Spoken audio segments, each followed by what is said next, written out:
Salam sahabat doa kekuatanku. Jumpa lagi dengan kami dalam doa dan permenungan kita hari ini, Sabtu 18 September 2021, Pekan Biasa ke-24. Tema permenungan kita, benih sabdamu menyuburkan tanah hatiku. Mari kita undang Roh Kudus untuk menyertai kita.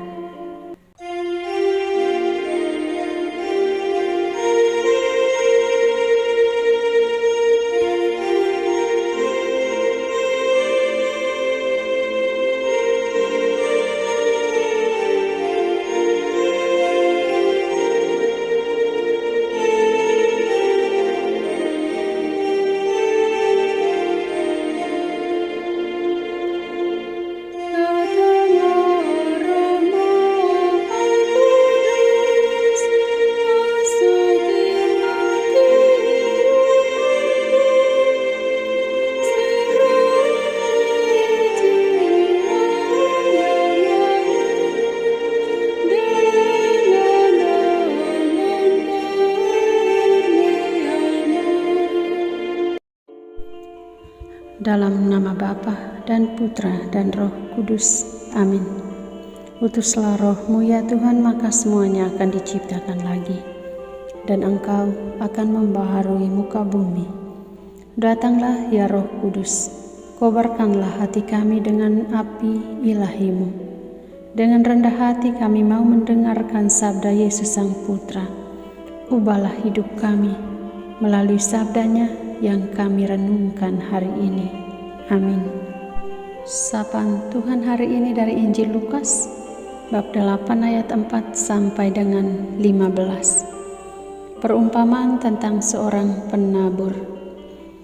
Ketika orang banyak berbondong-bondong datang, yaitu orang-orang yang dari kota ke kota menggabungkan diri pada Yesus, berkatalah ia dalam suatu perumpamaan.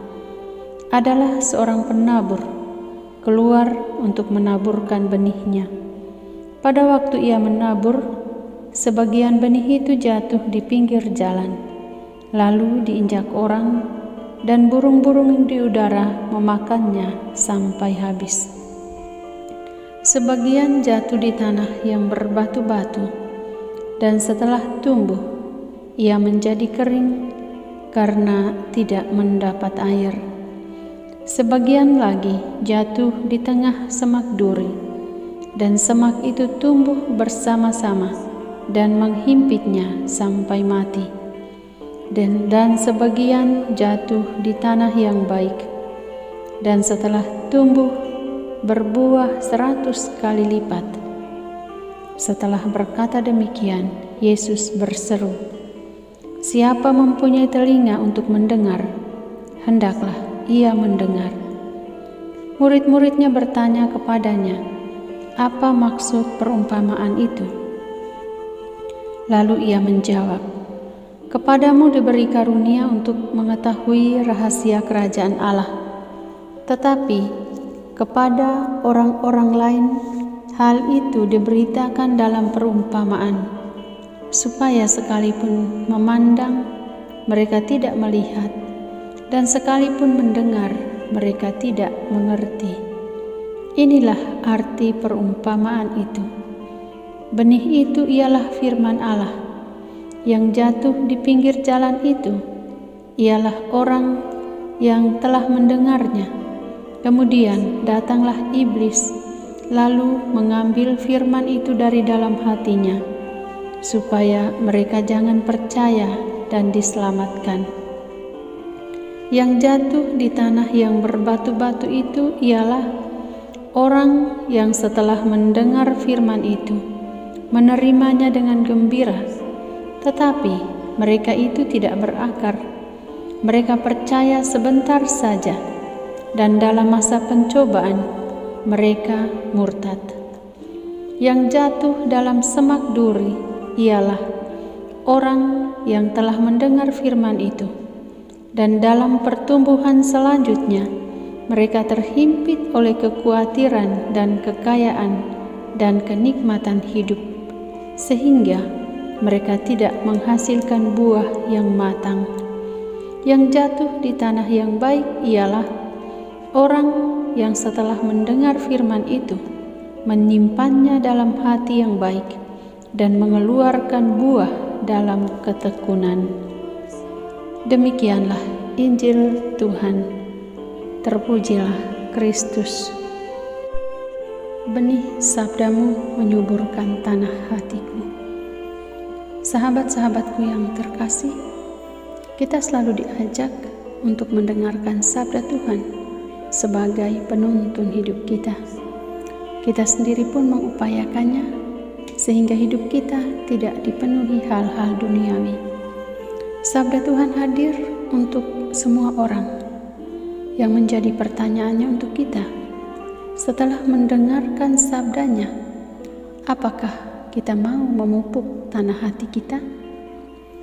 Memupuk tanah hati sangat menentukan benih sabda itu bertumbuh sampai berbuah atau tidak. Selain itu, yang menentukan tanah hati kita baik atau tidak adalah bagaimana kita menerapkannya setelah Tuhan menaburkan benih sabdanya di hati kita.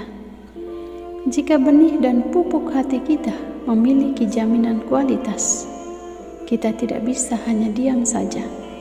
Kita perlu mengolah, menyiram, dan merawatnya dengan telaten agar tanah hati kita menjadi subur dan benih sabdanya itu bertumbuh sampai berbuah lebat. Sahabat-sahabatku, tentu kita sendiri tahu sejauh mana benih sabda Tuhan bertumbuh dalam hati kita. Ketika ada badai, ada himpitan kekhawatiran, kekayaan, dan kenikmatan hidup duniawi yang berupaya melemahkan kita menyuburkan tanah hati kita. Bagaimana kita berusaha merawatnya untuk menghasilkan buah kehidupan yang matang. Tuhan menyediakan waktu bagi kita untuk berpartisipasi dalam mewujudkan sabdanya yang akhirnya menjadi pujian dan persembahan kita yang tulus kepadanya.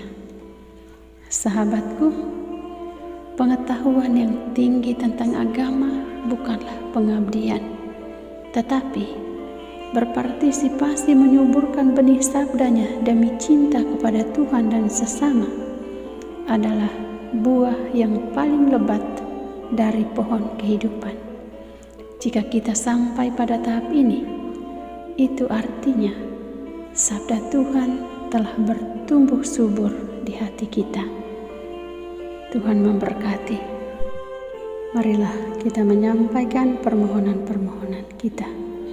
Ya Tuhan, semoga kami mampu menjadi pelaksana sabda-Mu, agar sabda-Mu benar-benar bertumbuh subur dan berbuah dalam tanah hati kami yang baik.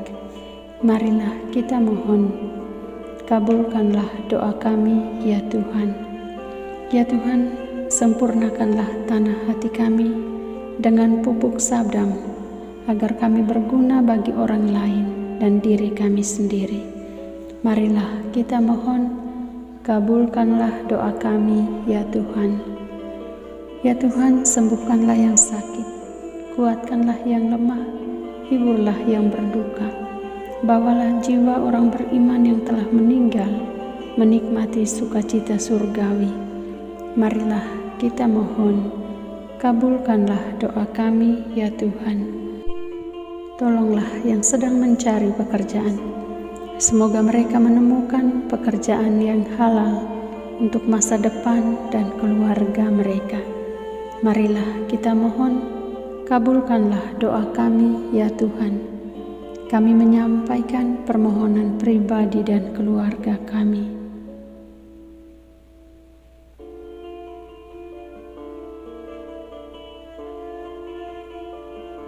Marilah kita mohon, kabulkanlah doa kami ya Tuhan. Bapa kami yang ada di surga, dimuliakanlah nama-Mu.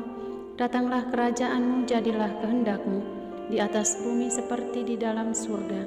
Berilah kami rejeki pada hari ini, dan ampunilah kesalahan kami, seperti kami pun mengampuni yang bersalah kepada kami.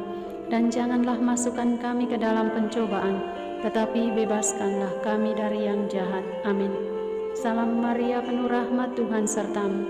Terpujilah engkau di antara wanita dan terpujilah buah tubuhmu, Yesus. Santa Maria, Bunda Allah, doakanlah kami yang berdosa ini, sekarang dan waktu kami mati. Amin. Yesus Kristus, anak Allah yang hidup terang dunia, aku sembah sujud kepadamu, untuk engkau aku hidup, untuk engkau aku mati. Yesus Kristus, anak Allah yang hidup terang dunia, aku sembah sujud kepadamu, untuk engkau aku hidup, untuk engkau aku mati. Yesus Kristus, anak Allah yang hidup terang dunia, aku sembah sujud kepadamu, untuk engkau aku hidup, untuk engkau aku mati. Santa Maria Regna Rosari, doakanlah kami. Santo Yosef, doakanlah kami. Santo Gabriel, doakanlah kami. Santo Santa pelindung kami masing-masing, doakanlah kami. Terpujilah kiranya Yesus Kristus sampai selama-lamanya. Amin. Dalam nama Bapa dan Putra dan Roh Kudus. Amin. Terima kasih sahabat-sahabatku. Jumpa lagi dalam doa dan permenungan kita hari berikutnya. Tuhan memberkati.